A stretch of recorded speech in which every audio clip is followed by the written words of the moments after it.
রবিবার ত্রিপুরা রাজ্যের উদয়পুর চন্দ্রপুর স্থিত মাতা ত্রিপুরেশ্বরী মন্দিরে এই প্রথম 50 কোটি টাকা ব্যয় করে মাতা ত্রিপুরা সুন্দরী ওপেন বিশ্ববিদ্যালয় ভূমি পূজন, ফলক উন্মোচন এবং প্রদীপ প্রজ্বলন করে ভিত্তিপ্রস্তর স্থাপনের শুভ সূচনা করেন রাজ্যের অর্থমন্ত্রী প্রণজিৎ সিংহ রায়। উপজাতি ও সংখ্যালঘু কল্যাণ দপ্তরের মন্ত্রী শুক্লাচরণ নোয়াতিয়া, মাতা Tripura Sundari open university sponsoring chairman হেমন্ত গোয়াল সহ আরও অন্যান্য বিশিষ্ট ব্যক্তিবর্গরা।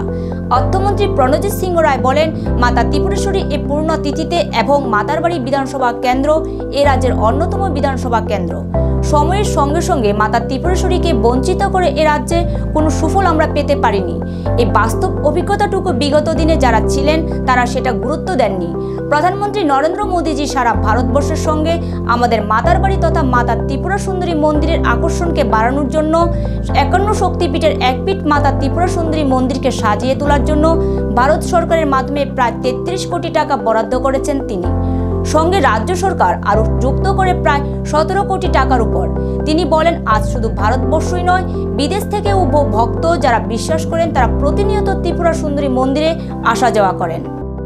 যে নামটা বলিনি সেটা আপনাদের প্রিয় বিধায়ক মাননীয় অভিষেক দেব রায়। মাতা ত্রিপুরেশ্বরীর এই পূর্ণভূমিতে এবং এই মাতারবাড়ি বিধানসভা কেন্দ্র এ রাজ্যের অন্যতম বিধানসভা কেন্দ্র। সময়ের সঙ্গে সঙ্গে মাতা ত্রিপুরেশ্বরীকে বঞ্চিত করে এ রাজ্যে কোনো সুফল আমরা পেতে পারি না। এই বাস্তব অভিজ্ঞতাটুকু বিগত দিনে যারা ছিলেন তারা সেটা গুরুত্ব দেননি। দেশের যশস্বী প্রধানমন্ত্রী নরেন্দ্র মোদীজি সারা ভারতবর্ষের সঙ্গে আমাদের মাতারবাড়ি মাতা ত্রিপুরেশ্বরী মন্দিরকে আন্তর্জাতিক এই স্পিরিচুয়াল একটা ভাবে মন্দিরের আকর্ষণকে বাড়ানোর জন্য 51 শক্তিপীঠের এক পীঠ মাতা ত্রিপুরেশ্বরী মন্দিরকে সাজিয়ে তোলার জন্য সকলে জানেন যে ভারত সরকারের প্রসাদ স্কিমের মাধ্যমে প্রায় 33 কোটি টাকা উনি বরাদ্দ করেছেন।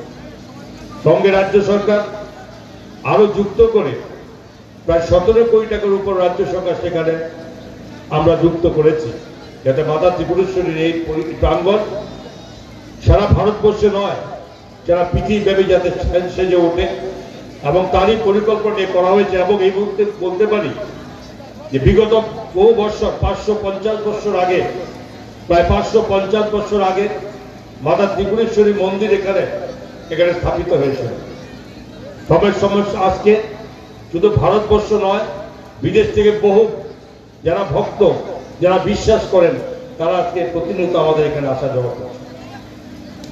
এবং সেই সঙ্গে ত্রিপুরার দীর্ঘ 60 বছরে আমাদের মোদীজির আশীর্বাদে এবং আমাদের রাজ্যে আমাদের ভারতীয় জনতা পার্টি আইপিএফটি এবং বর্তমানে মথার এই যুক্ত আমরা সরকারের আমরা কাজ করে যাচ্ছি। সমস্ত ভারতবর্ষের মধ্যে আমরা সকলে জানি লিটারেসি অফ রেট এডুকেশন রেটের মধ্যে এই পর্যন্ত এখনো 13কে কেউ আমরা চালিয়ে যেতে পারি না। আমাদের রাজ্য খুব পিছিয়ে নেই। আমরা কয়েকটি রাজ্যের মধ্যে একটা আছি, 4th পঞ্চমের মধ্যে।